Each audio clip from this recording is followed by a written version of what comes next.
왜 어떤 사람은 같은 고통 속에서도 무너지는가? 그런데 어떤 사람은 오히려 더 단단해지는가? 혹시 지금 당신이 겪는 고통이 사실은 지혜로 가는 문 앞에서 울리는 초대장이라면 어떻겠습니까? 오늘은 왜 고통이 지혜로 가는 스승이 되는가에 대해 부처님의 말씀을 통해 살펴보겠습니다. 고통이 어떻게 우리를 단단하게 만들고 그 순간이 어떻게 깨달음의 시작이 되는지를 차분히 나누어 보겠습니다. 살다 보면 누구도 피할 수 없는 순간이 있습니다. 원하지 않았는데도 다가오고 준비되지 않았는데 불현듯 덮쳐옵니다. 그것이 바로 고통입니다. 때로는 가까운 사람의 말 한마디가 마음을 찌릅니다. 뜻대로 풀리지 않는 현실이 가슴을 무너뜨립니다. 마치 사방이 막혀버린 길 앞에 홀로 선 듯 숨조차 막히는 순간이 있습니다. 많은 이들이 그때 외칩니다. 왜 나에게만 이런 일이 닥치는가? 한 제자가 깊은 한숨을 내쉬며 부처님 앞에 나아와 여쭈었습니다. 세존이시여, 저는 날마다 삶이 왜 이토록 힘든가 하는 생각을 합니다.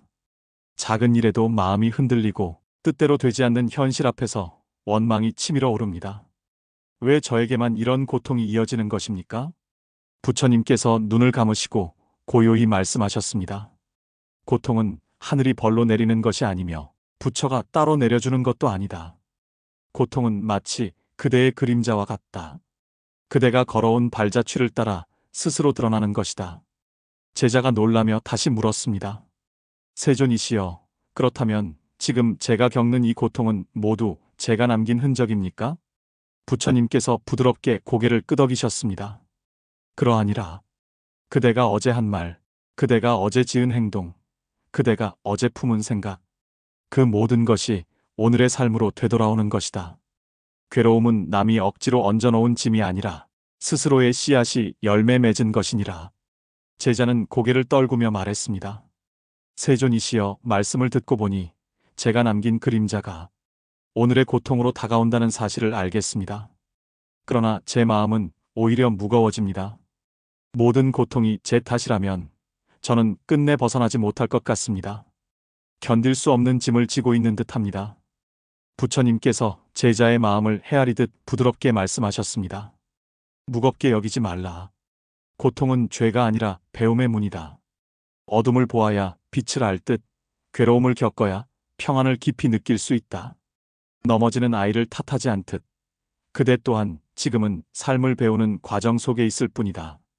부처님은 잠시 숨을 고르고 비유를 들려주셨습니다. 장인이 서툴게 흙을 빚어 그릇을 만든다. 처음에는 금세 기울어지고 갈라져 버린다. 그러나 장인은 그 흠집에서 배운다. 손길의 무게를 알고 불길의 세기를 헤아리면서 마침내 단단하고 아름다운 그릇을 빚어낸다. 사람의 삶도 그러하다. 처음에는 서투름이 많아 고통을 겪지만 그 괴로움 속에서 스스로를 살피고 다듬을 때 더 단단한 사람이 된다. 부처님은 제자를 바라보며 천천히 말씀을 이으셨습니다. 흙이 불을 만나야 단단해지듯 사람도 시련을 지나야 깊은 사람이 된다. 그러므로 그대가 겪는 오늘의 고통은 그대를 무너뜨리려는 것이 아니라 더 단단히 빚어내기 위한 과정일 뿐이다. 제자는 그제야 고개를 들어 부처님을 바라보며 말했습니다. 세존이시여, 그렇다면 저의 고통도 결국은 저를 단단히 다듬기 위한 과정이군요. 부처님께서 미소 지으시며 답하셨습니다. 그러하니라. 그릇이 흙으로 머물지 않고 빛나는 그릇이 되듯 그대 또한 고통을 지나 지혜로 나아가게 되리라. 제자는 잠시 고개를 끄덕이다가 다시 물었습니다. 세존이시여, 그렇다면 고통은 저를 괴롭히기 위해 오는 것이 아니라 저를 가르치기 위해 오는 것입니까? 부처님께서 고요히 말씀하셨습니다. 그러하니라. 고통은 짐이 아니라 스승이다. 괴로움은 그대를 심판하려는 것이 아니라 단련하려는 것이다. 바람은 나무를 흔들지만 동시에 더 깊이 뿌리내리게 한다. 불길은 흙을 태우지만 동시에 단단한 그릇을 빚어낸다. 고통 또한 그러하다. 부처님은 잠시 제자들을 둘러보며 비유를 들려주셨습니다. 한 아이가 악기를 배우려 했다. 처음 줄을 누르자 손끝이 아팠다. 소리는 삐걱거리며 흉하게 울렸다. 며칠이 지나자 손가락에는 굳은 살이 박혔고 마음은 지쳐 눈물이 흘렀다. 그때 아이는 스승에게 물었다. 왜 이렇게 고통스럽습니까? 저는 이제 그만두고 싶습니다. 스승은 차분히 답했다. 손끝의 아픔을 지나야만 맑은 소리를 낼 수 있다. 굳은 살이 생겨야 음이 고르게 울린다. 고통은 그대를 괴롭히려는 것이 아니라 음악으로 이끌기 위한 문이다. 결국 아이는 울음을 삼키고 줄을 눌렀다. 하루가 지나고 한 달이 지나자 마침내 그 손끝에서 맑고 고운 소리가 흘러나왔다. 부처님은 제자들을 바라보며 말씀하셨습니다. 사람의 삶도 그러하다. 괴로움이 없으면 성장은 없다. 고통은 아름다운 삶을 빚어내기 위한 연습이다. 그 과정을 버틴 자만이 지혜의 음악을 낼 수 있다. 제자는 그 말씀을 듣고 눈시울이 붉어졌습니다. 세존이시여, 그렇다면 제가 겪는 괴로움이 원망이 아니라 배움이라면 저는 이 고통을 두려워하지 않아도 되겠군요. 부처님께서 고개를 끄덕이며 말씀하셨습니다. 그러하니라. 고통을 피하면 원망이 남고 고통을 인정하면 지혜가 남는다. 그 차이는 오직 마음가짐에 달려 있다. 부처님은 다시 한 가지 비유를 더 말씀하셨습니다. 바람은 언제나 분다. 얕게 뿌리 내린 나무는 쓰러지고 깊이 뿌리 내린 나무는 오히려 더 단단히 선다. 같은 바람을 맞아도 결과는 다르다. 고통이 무너뜨리는 것이 아니라 그대의 뿌리가 얼마나 깊은지를 드러내는 것이다. 그러므로 고통을 원망하지 말라. 그대가 그것을 배우려는 순간 괴로움은 이미 스승이 된다. 제자는 부처님의 말씀을 한동안 곱씹더니 다시 여쭈었습니다. 세존이시여, 그렇다면 왜 어떤 사람은 고통을 통해 단단해지는데 어떤 사람은 고통 속에서 무너져 버립니까? 같은 괴로움인데 어찌 결과가 이리 다릅니까? 부처님께서 잔잔히 대답하셨습니다. 비바람을 맞는 나무를 보라. 같은 바람을 맞아도 얕게 뿌리 내린 나무는 쓰러지고 깊이 뿌리 내린 나무는 오히려 더 단단히 선다. 고통은 그대를 무너뜨리는 것이 아니라 그대가 어디에 뿌리를 두고 있는지를 드러내는 것이다. 부처님은 이어서 말씀하셨습니다. 사람도 그러하다. 고통이 닥쳤을 때 원망하는 이는 흔들려 쓰러진다. 그러나 그 속에서 배우려는 이는 오히려 깊이 뿌리 내린다. 뿌리가 깊은 나무가 숲을 이루듯 고통을 지혜로 바꾸는 이는 더 넓은 세상을 품게 된다. 제자는 고개를 숙이며 말했습니다. 세존이시여, 말씀은 알겠습니다. 저의 고통은 저를 쓰러뜨리려는 것이 아니라 저의 뿌리를 더 깊게 내리려는 것이군요. 그러나 막상 고통이 닥치면 저는 먼저 원망부터 합니다. 왜 나에게만 이런 일이 생기는가? 왜 다른 사람은 편안한데 나는 늘 힘든가? 이런 생각이 제 마음을 가득 채웁니다.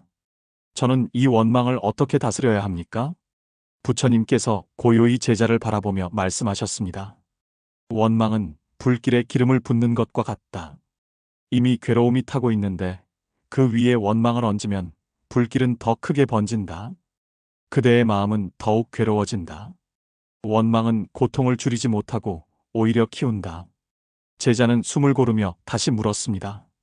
세존이시여, 그렇다면 고통이 닥쳤을 때 제가 가장 먼저 해야 할 일은 무엇입니까? 부처님께서 차분히 대답하셨습니다. 멈춤이다. 화내지 말고 불평하지 말고 잠시 숨을 고르며 멈추어라. 그 순간 마음은 고요해지고 고통은 차츰 투명해진다. 멈추어 바라볼 때 괴로움은 그대의 적이 아니라 스승이 된다. 부처님은 제자의 눈빛을 바라보며 덧붙이셨습니다. 그러므로 고통은 그 자체로 삶의 시험지가 아니라 그대의 마음가짐을 드러내는 거울이다. 어떤 이는 그 거울 앞에서 원망을 보고 무너지고 어떤 이는 그 거울 앞에서 지혜를 보고 일어난다. 결국 고통은 그대를 시험하는 것이 아니라 그대가 어디에 뿌리를 내리고 있는지를 보여주는 것이다. 제자는 그제야 미소를 지으며 합장했습니다. 세존이시여, 이제 알겠습니다. 저는 앞으로 고통이 닥치면 먼저 멈추겠습니다. 그리고 제 마음의 뿌리가 어디에 있는지 살펴보겠습니다. 쓰러지는 사람이 아니라 단단히 서는 사람이 되겠습니다. 부처님께서 고개를 끄덕이며 말씀하셨습니다. 그러하니라. 고통은 바람이요. 그대의 마음은 나무다. 바람을 원망하지 말고 뿌리를 깊이 내려라. 그러면 그대는 어떤 바람에도 흔들리지 않으리라. 부처님은 제자들을 둘러보며 말씀하셨습니다. 그대들이여, 고통은 누구에게나 온다. 그러나 그것을 어떻게 마주하는가에 따라 절망이 되기도 하고 지혜가 되기도 한다. 옛날 한 여인의 이야기를 들어보아라. 그 여인의 이름은 키사고탐이었다. 그녀는 세상에서 가장 소중한 아들을 잃었다. 아이의 몸은 차갑게 식어 있었고 어머니의 품에 싸늘히 안겨 있었다. 그녀는 아이를 안고 울부짖으며 마을을 헤맸다. 누가 내 아이를 살려주겠습니까? 제발 숨을 다시 불어넣어 주십시오. 그러나 누구도 도와줄 수 없었다. 그때 누군가 그녀에게 말하였다. 부처님께 가보시오. 그분이라면 아이를 살려주실지도 모릅니다. 희망을 붙잡은 그녀는 곧장 아이를 안고 부처님께 달려왔다. 세존이시여, 제발 제 아들을 살려주십시오. 저는 이 고통을 견딜 수 없습니다. 부처님께서 그녀를 바라보며 말씀하셨다. 고탐이여, 죽음을 겪지 않은 집에서 겨자씨 하나를 구해오너라. 그러면 내가 그 아이를 살려주리라. 그녀는 기뻐하며 마을을 돌기 시작했다. 그러나 어느 집을 가도 대답은 같았다. 우리 집에도 죽음이 있었습니다. 아버지를 잃었고, 어머니를 잃었고, 아이를 잃었습니다. 그녀는 집집마다 문을 두드렸으나 죽음을 겪지 않은 집은 단 한 곳도 없었다. 마을을 다 돌고 난 뒤 그녀는 깨달았다. 죽음은 나만의 고통이 아니구나. 모든 집안이 겪는 삶의 이치였구나. 그제야 그녀는 아이의 시신을 땅에 묻고 눈물을 닦았다. 그리고 부처님께 합장했다. 세존이시여, 이제 알았습니다. 저의 고통은 나만의 짐이 아니라 인간이라면 누구나 짊어져야 하는 길이었습니다. 부처님께서 고개를 끄덕이며 말씀하셨다. 그러하니라. 고통을 홀로 짊어진다고 생각하면 절망이 되지만 그것이 삶의 이치임을 알면 지혜가 된다. 그대는 이제 괴로움 속에서도 진리를 본 것이다. 잠시 침묵이 흐른 뒤 부처님께서는 또 다른 이야기를 들려주셨다. 옛날에 한 젊은이가 있었으니 그 이름은 수다타라 하였다. 사람들은 훗날 그를 자비로운 장자라 불렀다. 그러나 그의 젊은 시절은 가난과 괴로움으로 가득했다. 그는 늘 하소연했다. 세존이시여, 저는 가진 것이 없어 늘 괴롭습니다. 가난은 제 마음을 옥죄고 아무리 애써도 부족함은 끝나지 않습니다. 이 고통을 어찌해야 합니까? 부처님께서 차분히 말씀하셨다. 수다타여, 가난은 재물이 없는 데서 비롯되는 것이 아니라 마음이 부족할 때 비롯된다. 많은 재물을 가져도 나누지 못하면 가난한 자이고 가진 것이 적어도 나누려는 마음이 있다면 부유한 자다. 가난을 괴로움으로만 보면 끝없이 결핍을 쫓게 된다. 그러나 그 고통을 자비의 지혜로 바꾸면 그대의 삶은 오히려 넉넉해진다. 수다타는 처음에는 이해하지 못했다. 그러나 곰곰이 말씀을 새기며 조금씩 가진 것을 이웃과 나누기 시작했다. 때로는 음식을 나누었고 때로는 따뜻한 말을 건넸다. 그러자 그의 마음은 점점 기쁨으로 가득 찼다. 예전에는 괴로움이던 가난이 이제는 자비를 배우게 한 스승이 되었다. 부처님께서 말씀하셨다. 그러하니라. 고통은 결핍에서 오는 것이 아니라 마음을 어떻게 쓰느냐에서 비롯된다. 괴로움을 지혜로 바꾸는 이는 비록 재물이 적어도 늘 넉넉하느니라. 수다타는 눈물을 머금고 합장했다. 세존이시여, 이제 알겠습니다. 가난은 저를 괴롭히는 짐이 아니라 나누는 법을 배우게 한 스승이었습니다. 이제 저는 더 이상 가난을 두려워하지 않겠습니다. 부처님은 제자들을 향해 고요히 말씀하셨다. 그대들이여 보았느냐?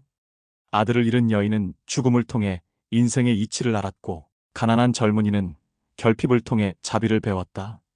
고통은 누구에게나 오지만 그 의미를 깨달은 자에게는 지혜가 된다. 그러므로 괴로움을 피하려 하지 말라. 그 속에 담긴 진리를 보라. 그 순간 고통은 그대를 단단하게 세우는 스승이 된다. 제자는 깊은 숨을 내쉬며 다시 물었습니다.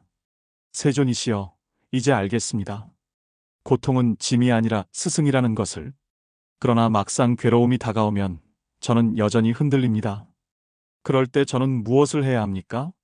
부처님께서 조용히 대답하셨습니다. 괴로움이 찾아올 때 그것을 지혜로 바꾸는 길은 세 가지가 있느니라. 부처님은 손가락을 들어 첫째를 말씀하셨습니다. 첫째는 관찰이다. 고통이 다가오면 억누르거나 도망치려 하지 말라. 그 감정을 있는 그대로 바라보라. 마치 강물이 흐르는 것을 바라보듯 괴로움도 흘러가는 것을 지켜보라. 그렇게 지켜보면 마음은 점차 고요해지고 고통은 실은 잠시 머물다 가는 바람임을 알게 된다. 다시 둘째를 말씀하셨습니다. 둘째는 원인을 살피는 것이다.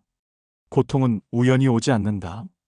그대가 무심코 던진 말, 그대가 무심히 지은 행동, 그 작은 씨앗들이 모여 오늘의 결과가 된다. 이 원인을 보는 순간 다시는 같은 잘못을 반복하지 않겠다는 다짐이 생긴다. 고통은 그대를 단련시키는 거울이 된다. 마지막 셋째를 말씀하셨습니다. 셋째는 배움으로 바꾸는 것이다. 고통 앞에서 스스로에게 물어라. 이 괴로움은 나에게 무엇을 가르치고 있는가? 그 물음이 지혜를 낳고 그 지혜는 삶의 방향을 바꾼다. 괴로움이 적이 아니라 스승임을 아는 순간 고통은 더 이상 그대를 억누르지 못한다. 제자는 두 손을 모으며 말했습니다. 세존이시여, 이제 알겠습니다. 괴로움이 오면 피하지 않고 먼저 바라보겠습니다. 그 속에서 원인을 찾고 다시는 같은 잘못을 반복하지 않겠습니다. 그리고 고통이 가르쳐주는 배움을 제 삶의 길잡이로 삼겠습니다. 부처님께서 미소를 지으며 말씀하셨습니다. 그러하니라. 이 세 가지 길 위에서 고통은 그대를 괴롭히는 족쇄가 아니라 그대를 단단히 세우는 벗이 된다. 부처님은 제자들을 바라보며 차분히 말씀하셨습니다. 그대들이여, 고통은 누구에게나 온다. 그러나 그것을 어떻게 마주하는가에 따라 삶은 어둠이 되기도 하고 빛이 되기도 한다. 괴로움을 피하는 이는 늘 원망 속에 살지만 괴로움을 마주하는 이는 지혜 속에 살게 된다. 작은 고통 하나를 다루는 법을 배우면 큰 고통 앞에서도 마음은 흔들리지 않는다. 그러므로 괴로움이 올 때마다 이렇게 말하라. 이 또한 내게 지혜를 가르치는 스승이다. 그 순간 그대는 이미 고통을 넘어선 것이다. 제자들은 합장하며 고개를 숙였다. 세존이시여, 이제 저희는 두렵지 않습니다. 고통을 적으로 보던 마음이 사라지고 그 속에서 길을 찾으려 합니다. 오늘의 다짐을 가슴에 새기겠습니다. 부처님께서 고개를 끄덕이며 미소 지으셨습니다. 그러하니라. 고통을 스승으로 삼는 자는 삶의 풍파 앞에서도 쓰러지지 않는다. 괴로움은 그대를 무너뜨리는 짐이 아니라 지혜로 이끄는 길이 된다. 부처님은 말씀하셨습니다. 고통은 우리를 무너뜨리는 짐이 아니라 지혜로 이끄는 길이라고요. 삶이 힘겨울수록 단단해진다는 이 진리를 마음에 새기시길 바랍니다. 오늘의 시련이 내일의 지혜가 되기를 기도합니다. 이 영상이 마음에 닿았다면 앞으로도 함께 지혜를 나누실 수 있도록 구독과 좋아요 눌러주시면 감사하겠습니다. 당신의 길 위에 언제나 평안히 함께하기를 바랍니다. 감사합니다.